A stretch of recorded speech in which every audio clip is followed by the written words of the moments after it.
तो उत्क्रमणीय जो प्रक्रम है वो संभव है क्या? नहीं संभव है।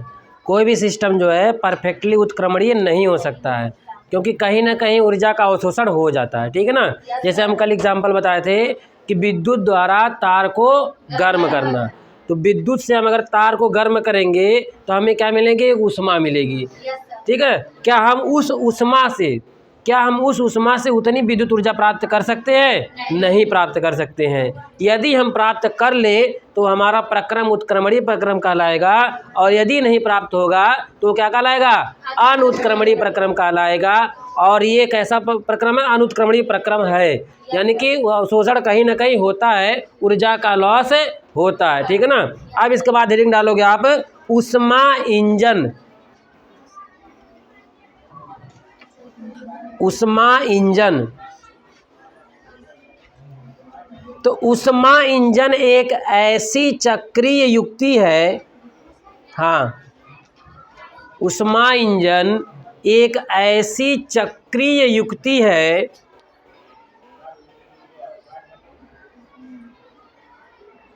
जो अविरत रूप से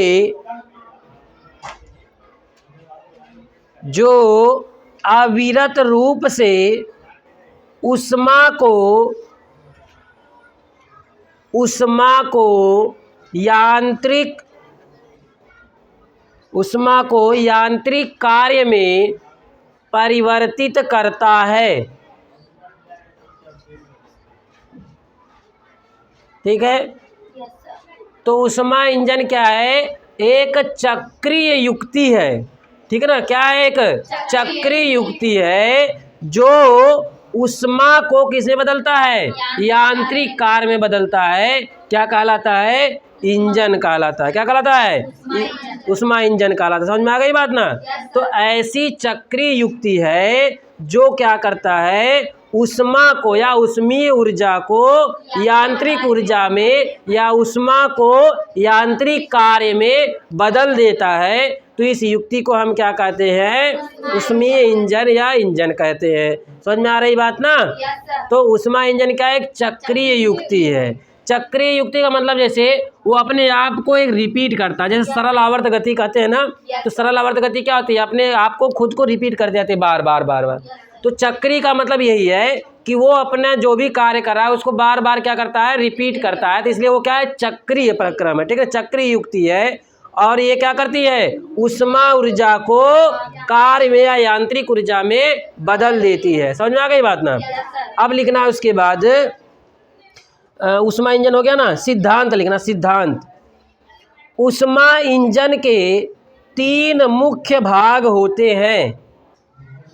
ऊष्मा इंजन के 3 मुख्य भाग होते हैं। पहला तत्व वस्तु। हाँ, तत्व वस्तु। सोर्स, इसी को कहते हैं सोर्स, और इसी को हॉट बॉडी, इसी को स्रोत भी कहते हैं। क्या बोले? तत्व युक्ति, तत्व वस्तु ना। सोर्स और हॉट बॉडी, और इसी को कहते हैं हम स्रोत।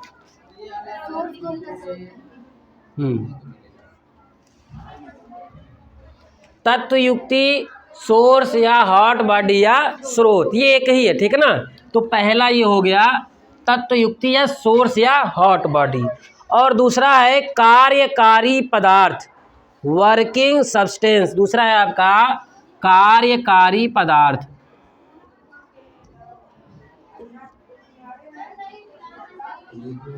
और तीसरा होता है आपका शीतल वस्तु, जिसको सिंक कहते हैं।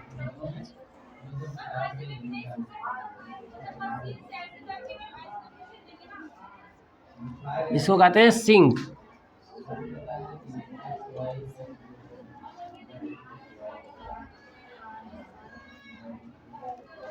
ठीक ना। अब देखो यहाँ पे एक एग्जांपल हम ले रहे हैं, बहुत नॉर्मल एग्जांपल। जैसे आप जो है एक बर्तन लिया और उसमें पानी गर्म कर रहे हो। ठीक है ना। तो पानी गर्म करने के लिए आपको कुछ कोयला जलाना पड़ेगा, उसमें ऊर्जा देना पड़ेगा, और यहाँ पे ये पानी गर्म होगा और पानी गर्म होकर भाप में बदलेगा, ठीक है ना। पानी गर्म होकर किस में बदलेगा? भाप में बदलेगा। अब मान लीजिए बंद टैंक है और इसमें पानी रखा है और इसमें पानी जो है किस में बदल जा रहा है? भाप में बदल जा रहा है। अब इसकी भाप जो है हम निकाल रहे हैं बाहर, और यहाँ पे एक रखे हैं टरबाइन। टरबाइन क्या होता है? टरबाइन एक समझ लो कि ऐसी युक्ति होती है जो यहाँ पे हमको वो यांत्रिक ऊर्जा हमें देती है, यांत्रिक ऊर्जा में बदल देती है। जैसे ऊष्मीय ऊर्जा है या द्रव की ऊर्जा होती है, जो स्थितिज ऊर्जा को हम आगे पढ़ेंगे, ठीक है ना। तो ऊष्मीय ऊर्जा को किस में बदल देती है? ये यांत्रिक ऊर्जा में। कैसे बदलती है? जैसे यहाँ से भाप गई और ये भाप, इसमें ब्लेड लगा रहता है, ठीक है ना, इसमें क्या लगा रहता है? ब्लेड। अब ये भाप जो है इसको जाएगी और इसको, इस ब्लेड को क्या करेगी? धक्का देगी, और इसमें लगा रहेगा सॉफ्ट, और ये सॉफ्ट साथ में क्या करेगा? घूमेगा। तो यहाँ पे क्या है? ऊष्मा दिया हमने, और ऊष्मा से हमें कौन सी ऊर्जा मिल गई? कौन सा कार्य मिला? यांत्रिक कार्य मिला। और यहाँ पे हम क्या दे रहे हैं? ऊष्मा दे रहे हैं, और यहाँ पे मिल क्या रहा है हमें? यांत्रिक कार्य मिल रहा है, ठीक है ना। यहाँ पे क्या मिल रहा है? यांत्रिक कार्य मिल रहा है। और यहाँ पे हम क्या दे रहे हैं? ऊष्मा। तो देखो यहाँ पे जो आपका सोर्स या हॉट बॉडी है जिससे हम गर्म कर रहे हैं, ये हो गई आपकी हॉट बॉडी। क्या हो गई? हॉट बॉडी हो गई। और इसमें जो पानी गर्म हो रहा है, पानी किस में बदल रहा है? भाप में बदल रहा है। तो ये क्या होगा आपका? कार्यकारी पदार्थ होगा। क्या होगा? कार्यकारी पदार्थ होगा। और उसके बाद शीतल वस्तु क्या है? शीतल वस्तु क्या है? हम बताए थे कि ऊर्जा का कहीं ना कहीं ह्रास होता है, लॉस होता है। अब देखो जो शीतल वस्तु है, यानी कि अब देखो यहाँ पे जब ये यहाँ से ट्यूब से होके जाएगी तो ट्यूब तो पहले ठंडी रही होगी, ठीक है ना, ट्यूब पहले ठंडी रही होगी। अब इसमें से जब भाप जा रही है तो वो ट्यूब क्या करेगी? ऊष्मा लेगी ना, ऊष्मा लेगी, यानी ऊष्मा अगर लेगी तो ऊष्मा कहीं हानि करेगी वो, ठीक है ना, क्योंकि उसको ऊष्मा लेने से हमें इसके रिजल्टेंट में कोई फ़ायदा नहीं होने वाला है। यहाँ से ऊर्जा की कमी ही हो जाएगी, यानी ऊष्मा इधर से ले ली जा रही है, यानी ऊष्मा की क्या होगी? कमी हो रही है। अब जैसे यहाँ से इसने बॉडी से दिया 100 जूल दिया, तो इसने कुछ ना कुछ रख लिया। अब जितने भी सिस्टम यहाँ पे लगाए हैं, अब ये जो बर्तन है इसमें भी कुछ ना कुछ ऊष्मा जाएगी, ऊष्मा हानि होगी। तो ये जो ऊष्मा हानि है इसी को हम क्या कहते हैं? सिंक कहते हैं। यानी पूरे सिस्टम में ऐसे युक्ति जो होती हैं जो क्या करे? ऊष्मा को स्टोर कर लें और तो किसी का काम का ना रहे, तो वो क्या है? आपका शीतल वस्तु या सिंक है। और ये हमें क्या कर रहा है? उसके बाद शीतल वस्तु और ये कार्यकारी पदार्थ हो गया तत्व, और यहाँ से हमें क्या मिलेगी? यांत्रिक कार्य मिलेगा। यहाँ पे क्या मिलेगा हमें? यांत्रिक कार्य मिलेगा। तो हमारे पास हॉट बॉडी होगी, हॉट बॉडी से ऊष्मा मिलेगी, और उस ऊष्मा को हम क्या बदलेंगे? कार्यकारी पदार्थ को देंगे। किसको देंगे? कार्यकारी पदार्थ को देंगे। और ये कार्यकारी पदार्थ क्या करेगा? ऊष्मा को लेगा, यानी यहाँ पे कार्यकारी पदार्थ कौन है? जल है। और जल किस में बदल रहा है? भाप में बदल रहा है। और ये भाप जो है फिर यहाँ पे जाएगा और इसमें कुछ जो भी युक्तियाँ हैं ये ऊष्मा का अवशोषण करेंगी, तो उसको हम क्या कहेंगे? सिंक कहेंगे। और जो ऊष्मा आगे जाएगी तो यहाँ पे किसके पास जाएगी? टरबाइन के पास जाएगी, और टरबाइन किस में बदल देगा? यांत्रिक कार्य में बदल देगा। समझ में आ गई बात ना। तो कार्यकारी पदार्थ यहाँ पे जल हो गया, और हॉट बॉडी जो मान लो कोयला होगा, कुछ भी हम गर्म करें उससे हो गया, और शीतल वस्तु मतलब क्या हो गया? जो ऊष्मा को अवशोषण कर ले, तो ये क्या हो गया? सिंक हो गया। समझ में आ गई बात ना। तो ये आपके तीनों कार्य, तीनों कोई भी ऊष्मीय इंजन है तो इसमें 3 मुख्य पार्ट होते हैं, ठीक है। तो लिख लिए इसको ना। अब लिखना, ऊष्मा इंजन में कार्यकारी पदार्थ, ऊष्मा इंजन में कार्यकारी पदार्थ प्रत्येक चक्र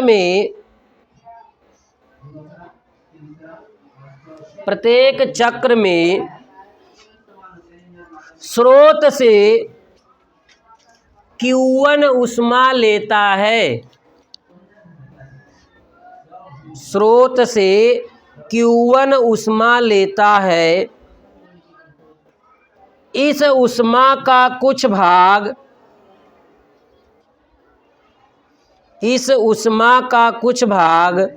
कार्य के रूप में, इस ऊष्मा का कुछ भाग कार्य के रूप में व्यय करता है, तथा शेष ऊष्मा सिंक को दे देता है। शेष ऊष्मा सिंक को दे देता है।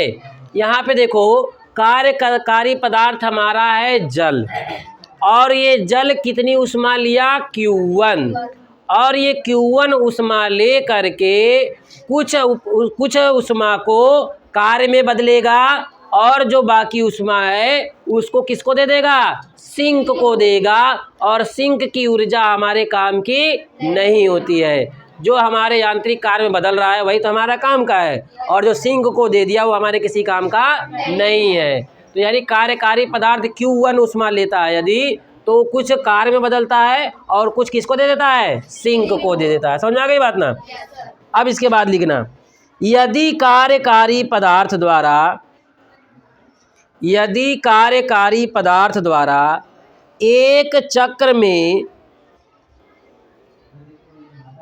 ली गई ऊष्मा Q1 तथा किया गया कार्य W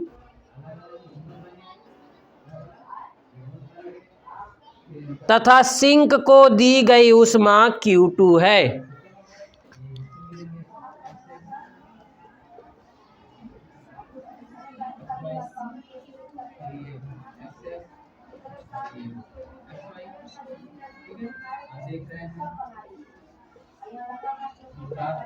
अब देखो यहाँ पे हम जो है कार्यकारी पदार्थ को कितनी ऊष्मा दिए, Q1 ऊष्मा दिए, और कार्य कितना किया, W किया। सिंक कितना ले लिया, Q2 ले लिया।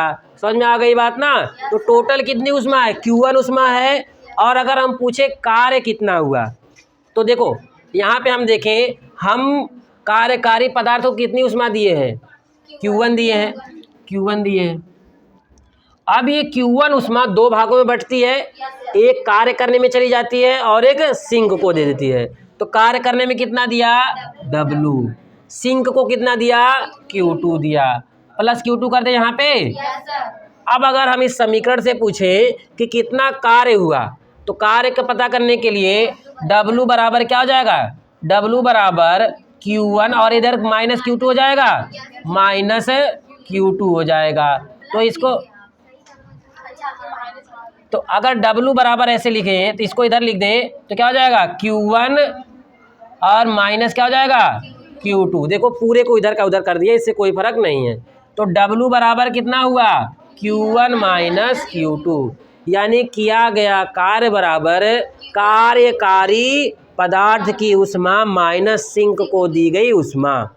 किया गया कार्य बराबर कार्यकारी पदार्थ को मिली ऊष्मा माइनस सिंक द्वारा ली गई ऊष्मा। तो ये किया गया कार्य हो जाएगा। समझ में आ गई बात ना। हाँ, तो W बराबर Q1 माइनस Q2। W क्या है, यहाँ पे किया गया कार्य है, W इंजन द्वारा किया गया कार्य है, और Q1 क्या है, कार्यकारी पदार्थ द्वारा ली गई ऊष्मा है, और Q2 क्या है, सिंक द्वारा ली गई ऊष्मा है। समझ में आ गई बात ना, सिंक द्वारा ली गई ऊष्मा है। समझ में आ गई बात, अच्छी बात है। तो अब एक चित्र बना रहे हैं, थोड़ा सा इसको लिख लो आप लोग, लिख लियो ना, लिख लो।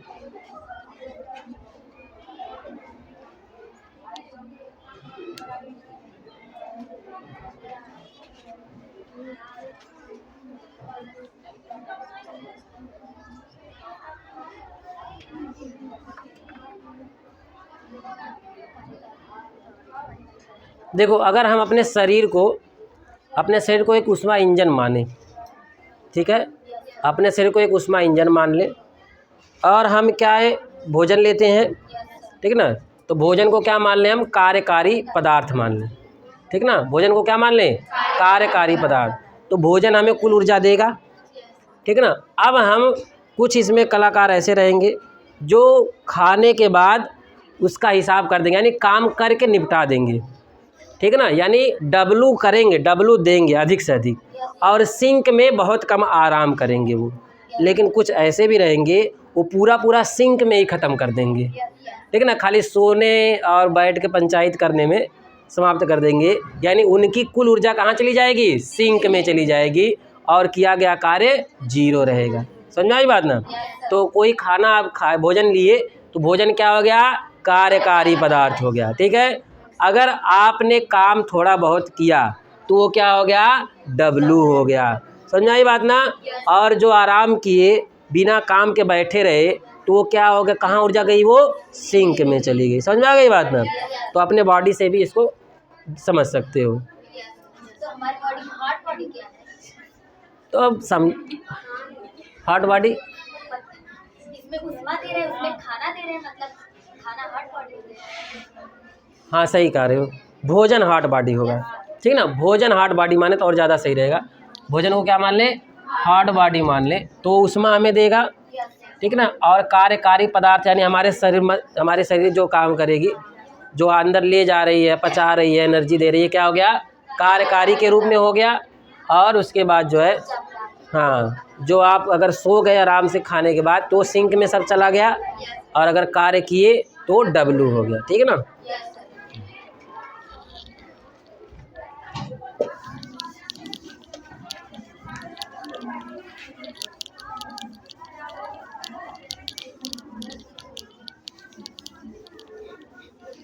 किसी चीज़ को जितना ज़्यादा से ज़्यादा अपने लेवल में मिला के पढ़ते हैं ना, वो ज़्यादा आसान हो जाती है। और बहुत हाई फाई समझ के फिर नहीं।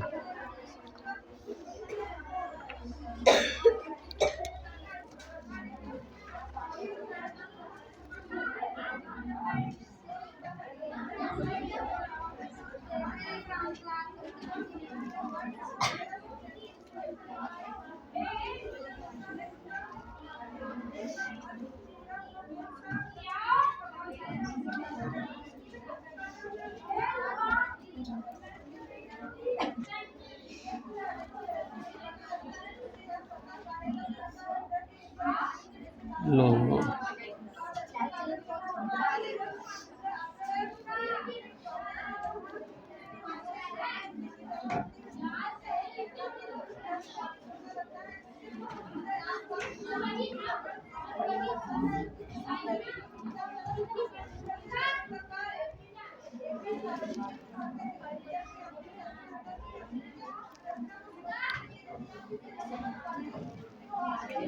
वही वाला है, चित्र के स्वरूप में समझना है बस।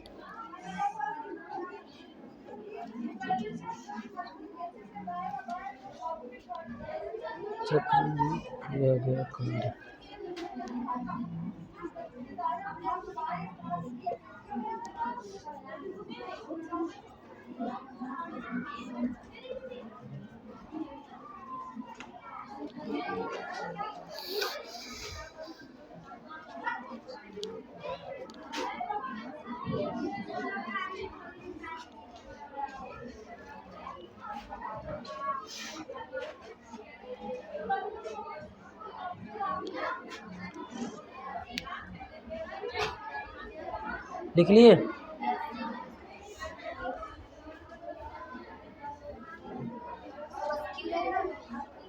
अच्छा नहीं, क्यों नहीं रहेगा? Q1 रहेगा ना। हो गया? देखो यहाँ पे सोर्स द्वारा दिया गया उष्मा जो है क्या है? Q1 है। अब ये Q1 उष्मा जो है दो भागों में बंटती है, एक जो है कार्य में जाता है और एक सिंक को चला जाता है। तो एक चक्र में किया गया कार्य मान लें W है, तो Q1 माइनस Q2 क्या होता है? W होता है। यानी कि कार्यकारी पदार्थ द्वारा किया गया कार्य W क्या हो जाएगा? Q1 minus Q2। यानी कि Q1 आया और इसमें W कार्य किया गया तो क्या बचा? W बराबर Q1 माइनस Q2, क्योंकि Q2 कहाँ पे जा रहा है? सिंक को जा रहा है। समझ में आ रही बात ना? तो वही चित्र है, कुछ अलग नहीं है। बना लो इसको। बन गया? सोर्स, ऊपर सोर्स है, नीचे सिंक। अब हेडिंग डालो उष्मा इंजन की दक्षता। बोलते हैं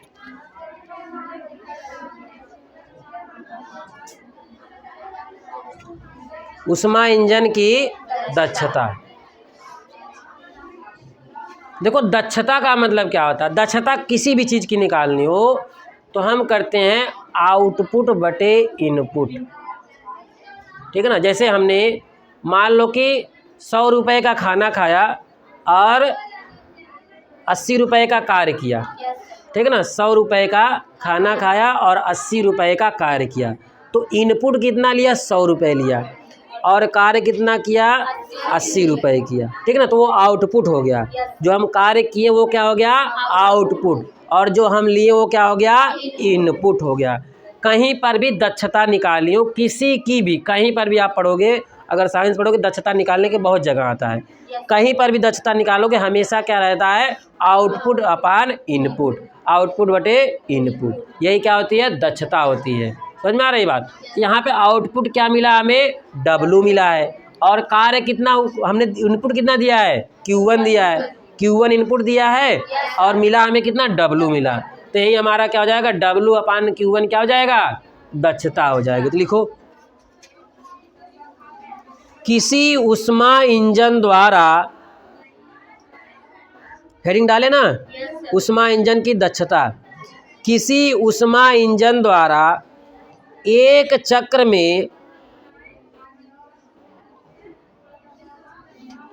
चक्र में किए गए कार्य W तथा कार्यकारी पदार्थ द्वारा एक चक्र में स्रोत से ली गई ऊष्मा Q1 के अनुपात को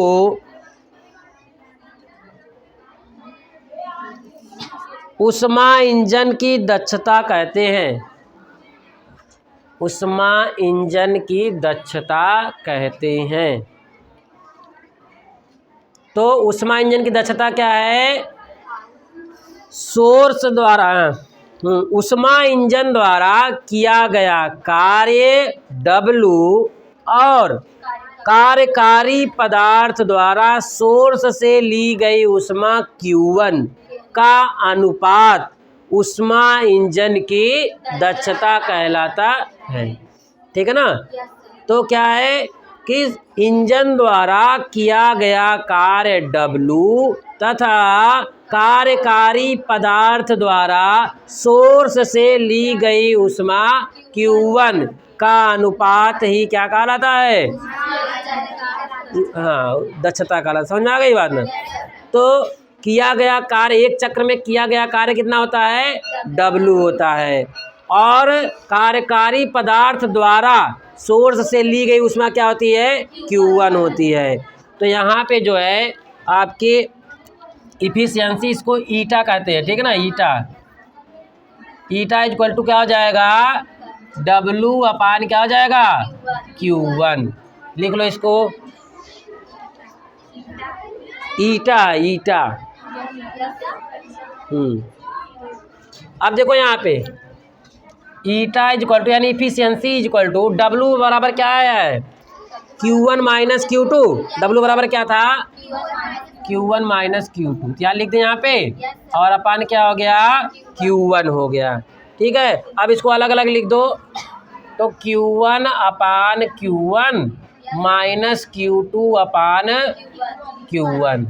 तो यहाँ पे क्या हो जाएगा, ये Q1 से कट जाएगा, तो 1 माइनस Q2 अपान क्या हो गया, Q1 हो गया, ठीक है ना। तो ये आपकी क्या हो गई, दक्षता हो गई ऊष्मीय इंजन की, 1 माइनस Q2 अपान Q1।